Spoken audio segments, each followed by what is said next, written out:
your view of the NFC Championship game, looking back on it, is what now, Mark? Yeah, I just thought it's amazing. Like, we've talked about the Sam Darnold story, all that Sam Darnold has been through.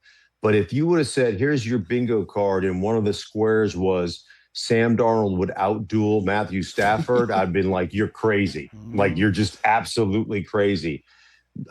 Sam Darnold, both quarterbacks were exceptional. But Sam Darnold's pocket presence, his ability to climb the pocket, deliver a strike, Smith-Njigba was absolutely unbelievable, uncoverable on the top of his route. And this is one of the things, and I know you do a great job covering the combine, but we always get so enamored and so excited about guys that run 4.3 40s. And Smith-Njigba, I think, was a 4.52 40 at the combine. And that dude creates more space at the top of his route. He is uncoverable. And when they throw him a little bubble screen, you can't tackle him. The first guy doesn't bring him down, doesn't even touch him. He was absolutely phenomenal.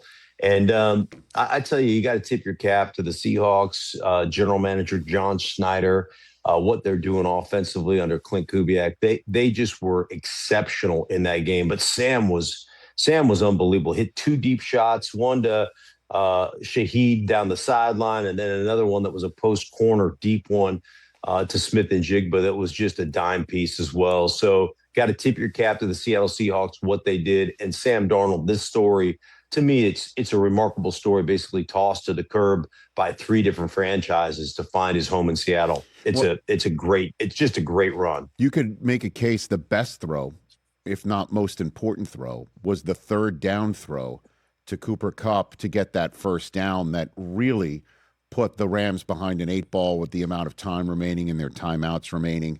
It was a great catch by Kupp. He did reach for the first down. There is a conversation about should they have challenged it or not, but that throw to Kupp and obviously the catch is something that leaps out at me too. Like, you want to talk about a pressure situation. If he throws that where maybe it tips up in the air, you know, he throws that a little bit off. He throws that in a spot, and we're talking about same old Sam Darnold, despite him being incredible. And it was just on point like the rest of his night, man. Yeah, it was absolutely money. Although 12-year-old Mark Schlereth playing Nerf football in Anchorage, Alaska would have said that's not a catch. But I don't know anymore what a catch is. I get it. You get 2 feet down, and then you make a football move, and your ground can't cause a fumble and all this stuff. But I'll tell you what, over the last couple of weeks, man, there's so much controversy about what is and what isn't a catch. And maybe I just don't know what a catch is. I do these games every weekend. That's why we have one of them rules analysts. But there are some times where I just look at this real speed stuff, and I'm like, I don't know how we differentiate. Well, I think if you just want to linger here for a second, what it looked like was 2 feet down, and you don't need a 3rd foot. I know we keep hearing that all the time, and Walt Anderson comes on NFL Network, NFL Total Access every Sunday, and we're appreciative of all that.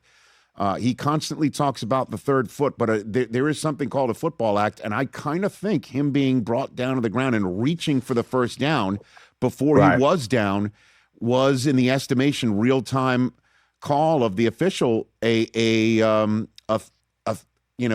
football act similar to the way that Des Bryant reached for the end zone back in the day. You know what I mean? I hear you, and it's amazing how it kept coming up from obviously Bills versus Broncos, and then later on that night, Davante Adams over the middle with the Bears, who thought they had an interception. Instead of, he was ruled still a runner now down by contact as opposed to a receiver going down to the ground. It's amazing how that kept on cropping up. It might happen in the Super Bowl too, Mark. You never know. And I listen, man, they've got a tough job, and they get most of them right. It's the ones they get wrong that bother me. So I got you. I hear you. But that's it. The whole catch thing is just, it always is one of those things that creates controversy. It depends on your perspective, but I probably agree with you going back and looking at it and rereading the rule and all that stuff that it was a catch. And back to your original point though, unbelievable, like throw, poise, ability to hit that ball across, on that shallow cross to get Cooper Kupp that first down. Amazing in that point of the game as well. Hey, you made it all the way to the end. Thanks for that. Check us out every single day streaming live on Disney Plus and the ESPN app 12 to 3 Eastern.